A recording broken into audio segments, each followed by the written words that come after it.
आणि त्यांचे सवंगडी त्यांनी रचला होता परंपरेचा पाया. 65 वर्षे अखंड वारसा जपत गावकऱ्यांनी नाटकावर केली अपार माया. गावातील गावकरी एकत्र येतात, वेगवेगळे पात्र त्यातून भेटतात, पूर्ण ऊर्जा एकवटून तालीम रंगवतात, नाटकाला दरवर्षी नव्या उंचीवर नेतात. आजही पुन्हा रंगदाई येथे नाटकाचा एक नवा तो दर्जेदार रंग असेल यात काही शंकाच नाही. की नक्की नाटकाला पुन्हा गावी आलं घालणार म्हणता. नाटकाची अबाधित परंपरा अभिमानाने साऱ्या जगाला सांगतात. अशीच 100री साजरी करून या परंपरा कायम जपत राहू.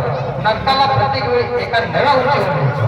हे फक्त एक नाटक नसतं, प्रत्येकाच्या जीवनाचा विषय बनलेला असतो. नाटकाच्या या परंपरांचा अंक वर्षानुवर्ष पुन्हा गावी तत्कात रंगला आहे. पुन्हा गाव आमच्या जगात मारी जेव्हा माणसं आहेत मारी जेव्हा माणसं आहेत मारी. धन्यवाद.